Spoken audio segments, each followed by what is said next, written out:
서울대학교 사범대학, 고려대학교 사범대학. 왜 이렇게 많으세요?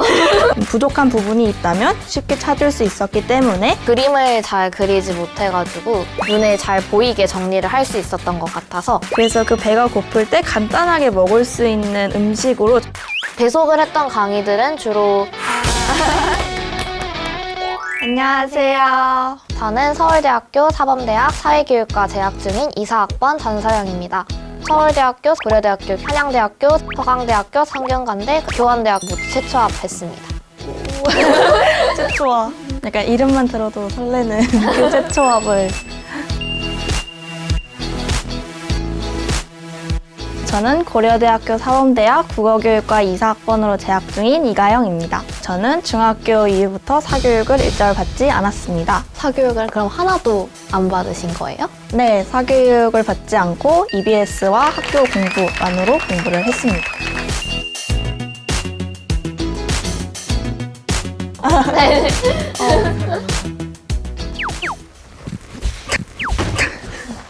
고3 때 쓰던 가방을 저희가 지금 가지고 왔어요. 그럼 한번 열어볼까요?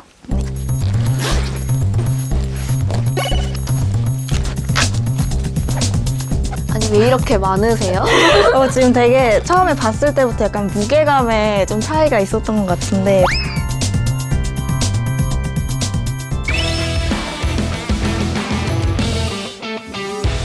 저는 아이패드를 많이 활용해서 공부를 했던 것 같아요. PDF라든지 문제집 이런 것들을 아이패드에 넣고 풀게 되면은 조금 더 짐을 줄일 수 있었던 점이 장점이라고 생각해서 아이패드를 활용을 해서 많이 했던 것 같고요.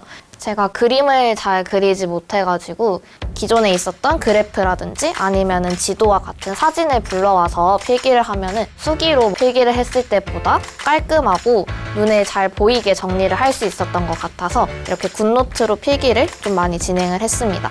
저는 이 아이패드와는 다르게 수기로 작성하는 것을 좋아했었는데요. 전자기기로 보다 보면은 저는 눈의 피로감을 굉장히 많이 느꼈었던 것 같아요. 조금 무겁기는 하지만 이 책들에 모두 수기로 적었던 것 같고 책에 이렇게 수기로 적다 보면은 이렇게 적으면서도 암기가 되거나 이해가 되는 그런 부분들이 있기 때문에 수기를 많이 썼던 것 같습니다. PDF 자료들도 양이 많더라도 항상 이렇게 종이로 인쇄를 하여서 제가 이렇게 고리를 통해서 쉽게 들고 다닐 수 있도록 만들었습니다. 저는 필기를 할 때 가장 중요하게 생각했던 게 교과서 안에 단권화를 하는 것이었습니다. 그래서 단권화를 할 때에는 우선순위를 정해서 색깔들을 다르게 필기를 하였는데요. 선생님께서 하신 말씀은 거의 교과서의 내용과 같은 수준으로 중요하다. 그래서 교과서 글씨 색깔과 같은 검은색으로 필기를 하였고요. 같은 출판사의 자습서나 평가 문제집 내용들을 많이 참고하였기 때문에 그 부분들은 이렇게 파란 색깔로 필기를 하였습니다.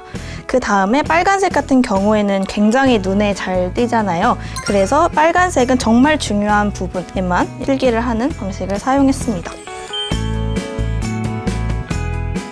저는 굿노트를 활용해서 빈칸 암기법이라는 거를 많이 활용을 했습니다. 이렇게 건조 기후에서 나타나는 환경에 대해서 필기를 했고요. 그런 다음에 똑같은 페이지를 중요한 내용을 지우고 제가 알아야 하는, 외워야 하는 개념들은 빈칸으로 둔 채 외워서 어떤 말이 들어갈지를 적어보는 방식으로 암기를 진행했습니다. 이렇게 여러 번 반복을 해서 암기를 하다 보면 좀 빠르게 외워질 수 있다는 장점이 있었고 국어라든지 사회탐구와 같은 과목들을 많이 활용을 했었고요.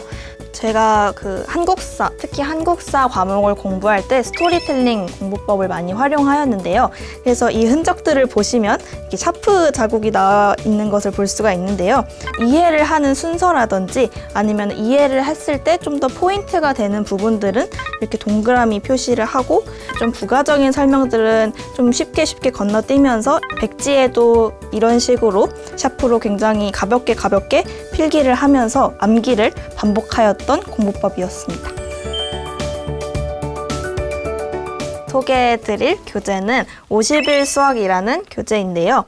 고등 수학 이전에 깔려 있어야 할 베이스들이 쭉 정리가 되어 있는 교재와 강의라고 할 수가 있습니다. 고등학교 입학을 한 이후 이제 수학을 공부하면서도 내가 중학교 수학이나 초등학교 수학 중에서 부족한 부분이 있다면 이 교재 안에서 쉽게 찾을 수 있었기 때문에 부족하였던 기본 개념들을 찾아서 공부할 수 있었던 것 같습니다. 굿노트를 활용해서 통합수학과 같은 과목의 문제집 N해독을 많이 했었습니다. PDF 파일을 다운받아서 문제를 여러 번 풀어보고 또 틀린 문제가 나오면 오답을 하고 다시 다 지우고 그 자리에 다시 풀어보는 이런 식으로 N해독을 진행을 했었는데요. 바로 지우고 다시 풀 수 있다라는 장점이 있어서 이렇게 많이 활용을 했었습니다. 저의 동기부여 노트인데요.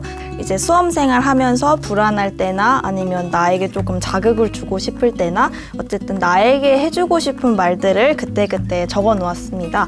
이게 그 날짜도 적어 놓아서 제가 어떤 시기에 이런 마음을 가졌는지도 알 수 있는데요. 2023년 4월 8일 그러니까 고3이 되고 얼마 되지 않았을 때 나는 공부하는 돌부처다라는 마음으로 라고 적어놓은 문구가 있고요. 9월 모의고사를 보고 할 수 있다. 그 이유는 아직 끝나지 않았기 때문이다. 그래서 이 마음을 가지고 아무래도 수능장까지 쭉 갔었던 것 같습니다. 저는 이 버블티를 굉장히 많이 먹었는데요. 공부를 하다 보면은 딱히 밥 먹으러 갈 시간이 부족할 때도 있고 그래서 그 배가 고플 때 간단하게 먹을 수 있는 음식으로 버블티를 많이 선택을 했습니다. 바로 이 이클립스인데요. 원래는 잠을 깨기 위해서 많이 먹었었는데 어느 순간 그냥 맛있어서 먹게 되는 좀 많이 챙겨 먹었던 것 같고요. 일단 잠이 정말 많이 오면 조금씩 쪽잠을 잤던 편이긴 한데 저희 정독실에 스탠딩 책상이 몇 개 놓아져 있었어요. 그래서 그 스탠딩 책상에서 그냥 잠이 올 때부터 잠이 깰 때까지 계속 서서 공부를 할 때도 있었던 것 같아요. 점심 먹고 돌아와서 마칠 때까지 한 4시간 정도 서 있었던 적이 있습니다. 저희가 EBSI를 굉장히 활용을 많이 했잖아요. 그래서 지금부터 저희가 저희 아이디로 로그인을 해서 어떻게 EBSI를 활용했는지 보여드리도록 하겠습니다. 제가 수강 완료한 강좌들인데요. 3페이지까지 있답니다.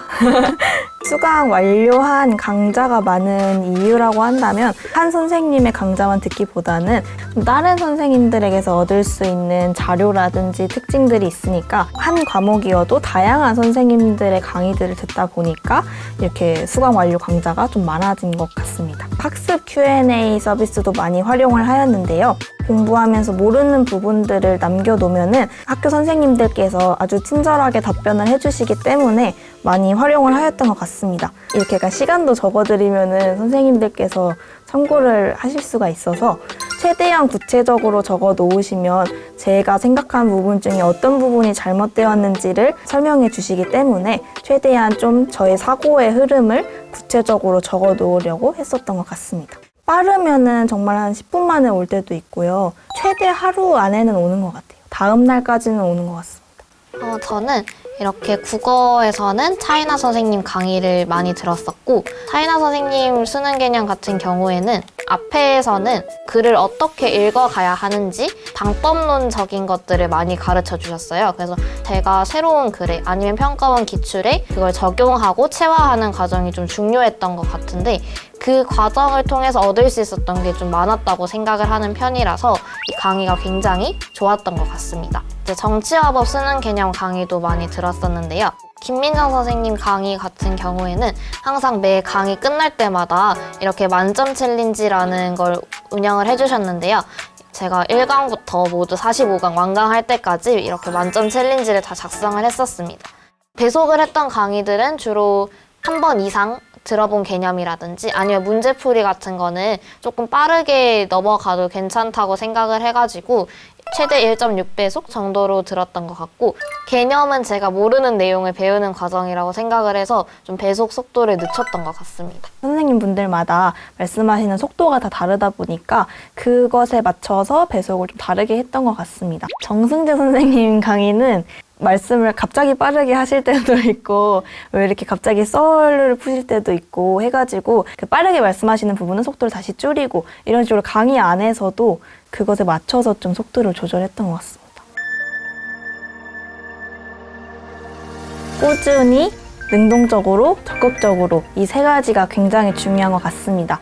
온라인으로 듣는 것이기 때문에 되게 작심삼일이 이루어질 가능성이 높아요. 하지만 그런 유혹을 떨쳐내고 꾸준히 공부를 하게 된다면은 자신과 맞는 강의들로 공부할 수 있을 거라고 생각을 합니다.